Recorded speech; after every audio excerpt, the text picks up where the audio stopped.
Morning. আজকে এখানে অষ্টমী, তো আমরা রেডি হয়ে নিয়েছি। আমরা অলরেডি লেট, অয়ন যাবে খাবার আনতে স্পন্সরদের থেকে, তো তাই জন্যে চলুন একেবারে ভেন্যুতে যাই। আসুন। পুজো মানে আড্ডা, পুজো মানে হইচই, পুজো মানে হুল্লোড়, পুজো মানে বন্ধু, পুজো মানে ফ্যামিলি, পুজো মানে ভালো ভালো খাবার দাবার আর ঠাকুরের দালানে বসে চুটিয়ে মজা করা। নরওয়ের পুজোও তার ব্যতিক্রম নয়। আজকে অষ্টমী, চলুন আপনাদের সাথে শেয়ার করি অষ্টমীর সারাটা দিন কেমন কাটে আমাদের নরওয়েতে। এরা সবাই আমরা আজকে বেসিক্যালি ট্রাই করেছি তসরের কালারের শাড়ি পরতে, একটু না একটু সবার মধ্যেই আছে।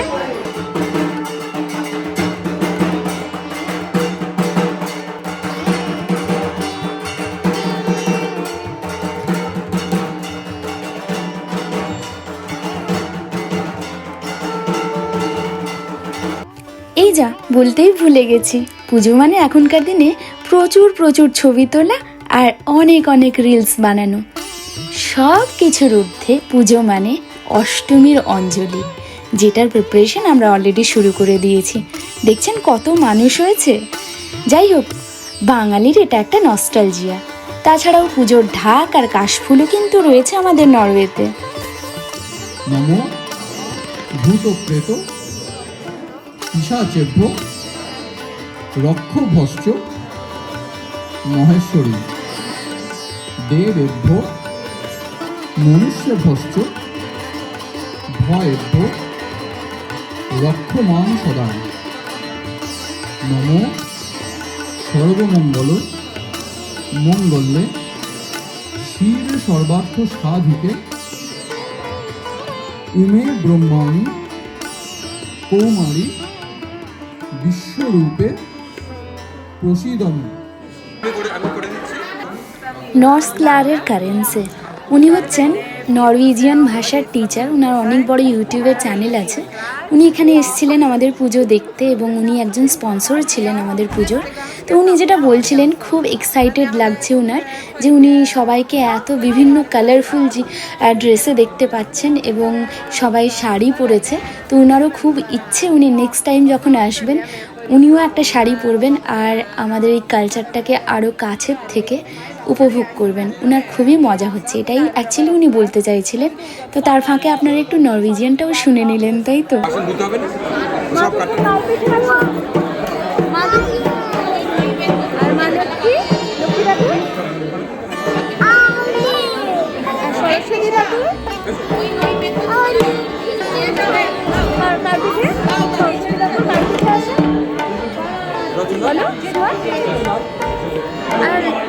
আর কার্তিক ঠাকুর কার পিঠে আসে বলো? কার্তিক ঠাকুর কার পিঠে আসে বলো? জানো তো? নম করে দাও, মা দেখবে তো, নম নম করো, নম নম নম নম। সবে অষ্টমী পুজো শেষ হলো, এখন সন্ধি পুজোর প্রস্তুতি চলবে। তার আগেই আমরা টুকটাক ছবি তুলছিলাম আর অনেকে মিলে আড্ডা দিচ্ছিল। আর এবার ভোগ খাওয়ার একটা প্রিপারেশন শুরু হচ্ছে। আমাদের পাশের বিল্ডিংয়ে আমাদের যেতে হবে ভোগ খেতে। তো চলুন যাওয়া যাক। ভালো নেই, আমরা এখন খেতে আসছি এই বাড়িতে।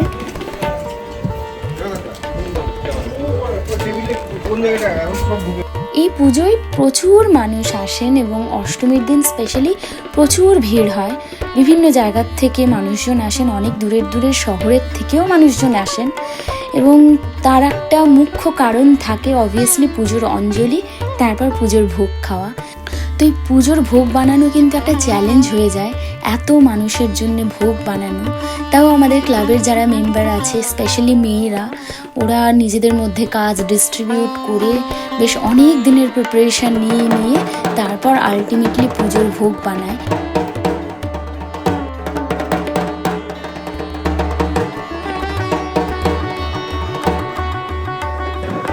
এখানের অবস্থা খুবই শোচনীয়। পুরোহিত নিজেই লাইনে দাঁড়িয়ে আছে, বাকি লাইন হচ্ছে ফটো তোলার লাইন। আবার আরেকজন পুরোহিতকে দিয়ে ফটো তোলাচ্ছে। পুরোহিতরা বেচারা খাওয়া দাওয়া করেনি কিন্তু লাইনে দাঁড়িয়ে আছে। ভালো করে পুরোহিতদের দেখিয়ে দিই, পুরোহিতদের দেখানো হয় না। এই যে আরেকজন পুরোহিত। হ্যালো, এবার রেডি হয়ে নিয়েছি, ডান জন্য, কারণ আজকে সপ্তমী আর অষ্টমীর পুজো হয়ে গেছে, সন্ধি পুজো হয়ে গেছে। তো আমরা চলে এসেছিলাম বাড়ি, এখন আমরা আবার ভেন্যুর দিকে যাচ্ছি। আর আমাদের জন্য ওয়েট করছে অলরেডি কীর্তিকে আগেরবারও দেখিয়েছিলাম। কীর্তি আমার খুব ভালো বন্ধু, তো কীর্তির সাথে দেখা করবো, কীর্তিকে নেবো, তারপর কীর্তিকে শাড়ি পরাবো, তারপর আমরা আবার এনজয় করব। তো আপাতত ভেন্যুতে দেখা হচ্ছে। So our first, there are a lot of performances by kids and children. So if we could just maintain some silence when they are performing and also encourage them with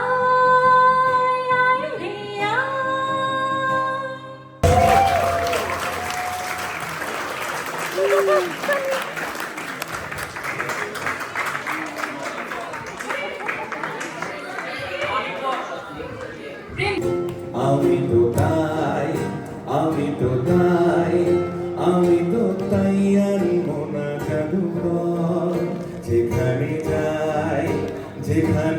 যাই আর বানাই তোমার ঘর।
যেহেতু নরওয়েতে পুজোর সময় স্পেশাল কোনো ছুটি থাকে না, তাই সবার সুবিধার জন্যে আমরা পুজোর দিনের দিন অনেক সময় পুজো করতে পারি না।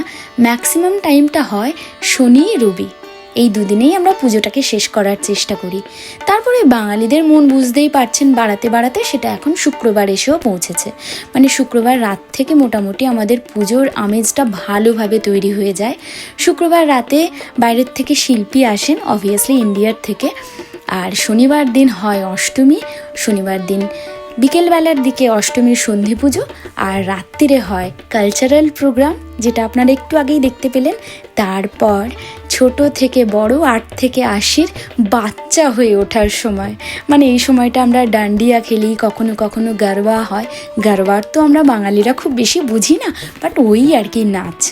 তো যাই হোক, এখন ছোট থেকে বড় সবাই বাচ্চা হয়ে গেছে। সবাই একটা দিনের জন্যে নিজেদের সব কিছু ভুলে গিয়ে মোটামুটি নাচানাচিতেই ব্যস্ত হয়ে ওঠে।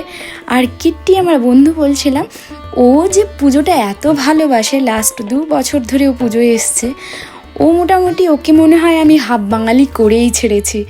আমি না নাচলেও ও ফার্স্ট টু লাস্ট একদম পার্টিসিপেট করতে থাকে। তো যাই হোক, আমরা এইভাবেই অষ্টমীর রাতটা কাটিয়ে দিই মজা করে করে। তো পরের দিন থাকবে আমাদের দশমীর প্রোগ্রাম। তো ডেফিনেটলি আমি পরের ভিডিওতে দশমীর প্রোগ্রামটা শেয়ার করব। ও হ্যাঁ, বলে রাখি, এই পুজোটা কিন্তু 2024-এর, তো তাই জন্যে আপনাদের অপেক্ষা করতে হবে 2025-এ আমাদের পুজোয় নতুন কি চমক আসছে সেটা দেখার জন্য, আর কিভাবে সেলিব্রেট করব 2025-এর পুজো আমরা। চলুন, আজকের জন্য এটুকুই, টাটা।